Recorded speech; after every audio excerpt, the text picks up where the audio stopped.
America, industrial miracle of the century. From all the states flow bounteously the products of forest, mine, and field. From her workshops pour all the needs of modern living. By air, land, and water, these treasures of enterprise are sent out to every point of the compass. No job is too big for American industry. Nothing is too small for the best in materials and workmanship. Look back a few generations and realize the advances America has made. Articles once were wrought by single pairs of hands with crude implements in quality that varied with the knowledge, skill, and honesty of the individual. Today, able workmen with wonderful machinery do better work at lower cost, while advancing mechanical arts have brought new ease to the multitudes. Where the plodding workmen of former times labored alone, with neither guidance nor help, meeting no set standard of quality, industrial America marshals resources, science, and power unlimited to bring a quality product within the reach of millions. 40 spoke holes at one operation. Jobs formerly tedious and uncertain are now done in the wink of an eye with gigantic tools which the old-time craftsman never knew. The old-time craftsman's tools were 1,000 times slower, his skill 1,000 times less accurate. The hand of today's workman and the performance of his machine are guided in the smallest details by science. The greatest American manufacturers maintain vast libraries of technical books, records, and informational data. This earnest effort to make every possible improvement applies to even the smallest things. The greatest example of America's success is the motor car of quality. Any place on earth, you will find America's automobiles serving the people. Even in Borneo, the home of the legendary wild man, although New York is 12,000 miles away. All over the world, the automobile is relieving beasts of burden. People have learned what smooth, powerful, and quiet transportation means in enjoyment and health. On the smooth surfaces of boulevards in many cities, scenes like this are duplicated every minute. Millions know intimately interesting places, like the Grand Canyon, which were names only to the house-tied generations of former times. Farms are brought close to the cities, and families in the country keep in touch with all that is doing. The American farmer enjoys the world's highest standard of country living. Scientific production of quality, backed by immense resources, greater than any other in the world, have earned a public preference unequaled. It is no accident that the low-priced modern six-cylinder automobile has been elected as the world's most popular car. Over 8 million buyers have recognized the great American value and have chosen for their own the motor car now bought by more people than any other. Weighing the value, they not only secure better performance, convenience, and luxury for themselves, but they also supply the incentive and resources to make possible even greater values for tomorrow. These motor cars furnish lifeblood to all American industry.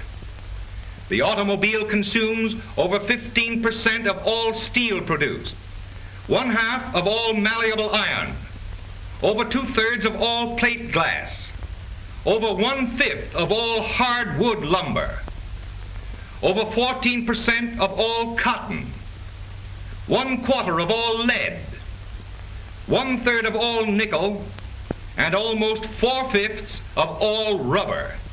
To say nothing of paying the railroads hundreds of millions of dollars a year for carrying thousands of carloads of freight.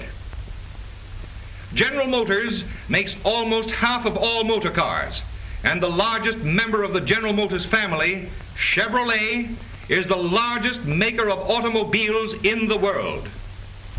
An ever-mounting call for raw materials is sent forth by the demand for complete modern transportation.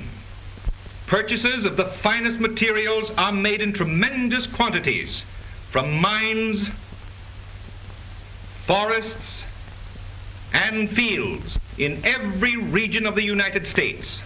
In steady stream, millions upon millions of dollars in payment go back to support miners, producers, farmers, and makers of supplies.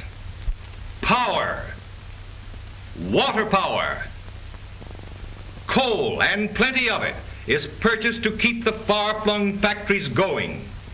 Timber, from silent forests that spread over the nation's mountain slopes, selected logs in enormous quantities are rafted down great rivers and carried onward by rail as well as water. All markets must be scoured to find materials that meet quality standards from which there must be no deviation. The purchase of all these supplies is the world's biggest shopping job. No manufacturer in the world uses so much iron and steel as the makers of the great American value. But materials in the rough need the touch of skilled workmen and precision machinery to shape them for service. Machines that work with the exactness of a watch cut out such wonderful parts as gears for the Chevrolet Synchro Mesh transmission. This wonderful machine cuts the gear teeth perfectly and stops of its own accord just when the job is finished. This makes possible low cost and brings to the man of modest means all the advantages of fine car transportation. After every cutting, inspections are made. Gauges that test the gears in final inspections are themselves tested regularly. Every Synchro Mesh gear must mesh perfectly. Demand for six-cylinder transportation requires the biggest drop forge plant in the world. Furnaces bring steel to white heat, ready for the powerful drop hammers that pound them into shape. A hammer that weighs 120 tons. Every time it comes down, 58,000 pounds of pressure come with it.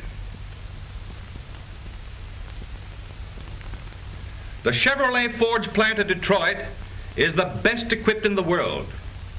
200 hammers and forging machines use 1,800 tons of raw material a day.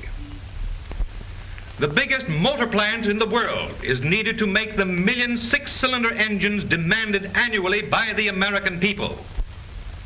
In the production of the hundreds of parts necessary to make this modern, low-priced, quality motor, every point is protected by scientific checking. The test gauges used for checking crankshafts test both the balance of the crankshaft and also all machined surfaces. But in the making of this great car, more than machinery is needed. Machines grow constantly more intricate. They need the watchful guidance of well-paid operators. And every man earns more because of the machine that helps him in his work. Day by day, mechanical giants like these open their jaws and give forth the product for which the engineering genius of men has fashioned them. This automatic frame assembly plant is all one great machine extending over 4 city blocks and electrically controlled throughout. Steel plates are put in at one end and assembled frames come out the other. These factories and machines are only giant tools under the control of many thousands of men whose daily work is giving the public better performance, new luxury, and greater convenience in transportation. No manufacturer pays his workers more than the makers of Chevrolet. Whole towns, even cities, have been built around its factories. Let's take a look at some more of these machines and their guardians. Machines that are doing work which men alone could never do. What do you think of a press that weighs 456,000 pounds, pressing at one operation the whole side panel of an automobile in one piece? Safeguards are thrown about every operation and movement. This mighty monster cannot move until its master puts both hands on the safety bar. Plain sheets of steel under this 300,000-pound monster's grasp assume the exact shape wanted in half a second. Think how long it would take the workmen of a few generations back to turn out even one of these body parts.